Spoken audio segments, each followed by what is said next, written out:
আসসালামু আলাইকুম। অবশেষে কিন্তু আর্জেন্টিনা ফাইনালে, ভাই ফাইনালে যাওয়ার কথাই ছিল শুরু থেকে। শেষের 5 বছরে 50টা ম্যাচের উপর খেলার পর 2টাতে হারিয়েছে আর্জেন্টিনা। সেই টিমটা ধরেন আপনার কোপা আমেরিকার ফাইনালে যাবে, এটাই স্বাভাবিক।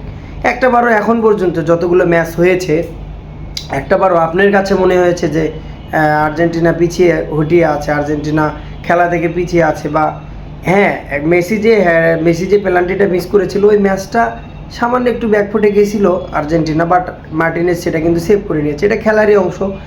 আহামরি প্রায় খেলাতে যখন আপনার একটা সেমিফাইনাল খেলা হবে বা ফাইনাল খেলা হবে, সেক্ষেত্রে যা কিন্তু এরকম সচরাচর হবে, এটাই স্বাভাবিক। বাট তা ব্যতীত একটা বারও কিন্তু মনে হয়নি যে আর্জেন্টিনা খেলা থেকে ব্যাকফুটে আসে বা পিছিয়ে আসে। আজকে রাতে যে খেলাটা, সকালবেলা যে খেলাটা হলো কানাডা এবং আর্জেন্টিনা যেখানে ফাইনালে চলে গেল, তো বিষয় যেটা যে আর্জেন্টিনার আজকের খেলাটা যদি আপনি বিচার করেন, আমার কাছে আহামরি কিন্তু ভালো লাগেনি। 100% 100% যে আর্জেন্টিনার খেলা সেটা কিন্তু তারা খেলতে পারেনি। কানাডার কিন্তু যথেষ্ট ভালো অ্যাটাক ছিল, যথেষ্ট চাপে রেখেছিল কিন্তু আর্জেন্টিনাকে, এবং বোলিং পজিশন থেকে শুরু করে শট অন টার্গেট বলের মোটামুটি পজিশন সব কিছুতে মিলাই কিন্তু কানাডা কিন্তু চাপে রেখেছিল আর্জেন্টিনা। কিন্তু দিন শেষে একটা লাক বলে কথা আসছে, সেটা থেকে কিন্তু আর্জেন্টিনা জিতেছে। বাট আর্জেন্টিনার যে অরিজিনাল খেলাটা, যে খেলাটা খেলে তারা ফাইনালে যাবে বা আশা করেছিলাম যেভাবে খেলবে, সেই খেলাটা কিন্তু আসলে সত্যি মন থেকে আর্জেন্টিনার সাপোর্টার হিসেবে বলছি, আসলে কিন্তু খেলাটা খেলতে পারেনি। যদি আলভারেজের গোলটা কিন্তু দেখার মতো ছিল, মোটামুটি খুব ইজি ছিল বলা যায়। কারণ যে শটটা নিয়েছিল, মাটি দিয়ে শটটা নিয়েছে, চাইলে ওপর দিয়ে শটটাই নিতে পারতো, শটটা কিন্তু আটকেও দিতে পারতো। একটা লাকের যেটা বিষয়, সেই বিষয়টা হয়েছে কিন্তু আর্জেন্টিনার ক্ষেত্রে। মেসির যে গোলটার কথা বলবো, মেসির গোলটা ছিল ফেভারিট, মোটামুটি দেখার মতো একটা গোল ছিল। সব মিলিয়ে এবার কিন্তু কোপা আমেরিকার ফাইনালে কিন্তু আর্জেন্টিনা।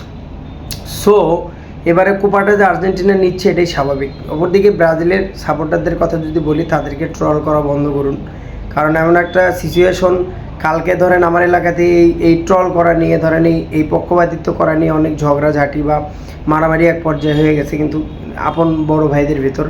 এগুলোতে বিরতি রাখুন। জাস্ট খেলাটা খেলার ভিতরে রাখুন।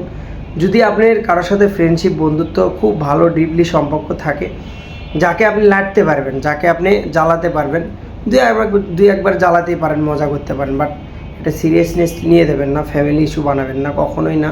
কারণ এটা খেলাটা মাঠ পর্যন্ত শেষ। ওই আর্জেন্টিনাও আমাদের চেনে না, ব্রাজিলও আমাদের চেনে না। জাস্ট একটা সাপোর্ট, ভালো লাগা, মানুষের ভালোবাসা। এটা ভালো লাগা যে কারো মানুষের, যে কোনো লোকেরই মন থেকে সাপোর্ট, ভালো লাগা থাকবে, এটাই স্বাভাবিক। সব মিলিয়ে আর্জেন্টিনা ফাইনালে। বেস্ট অফ লাক মেসির জন্য, best of luck Di Maria, Alvarez, Martinez. আবার একটা কোপা আমেরিকা আর্জেন্টিনা নেবে ইনশাল্লাহ, এই আশায় ব্যক্ত করছি। সবাই ভালো থাকবেন, এনজয় করুন খেলা। আসসালামু আলাইকুম।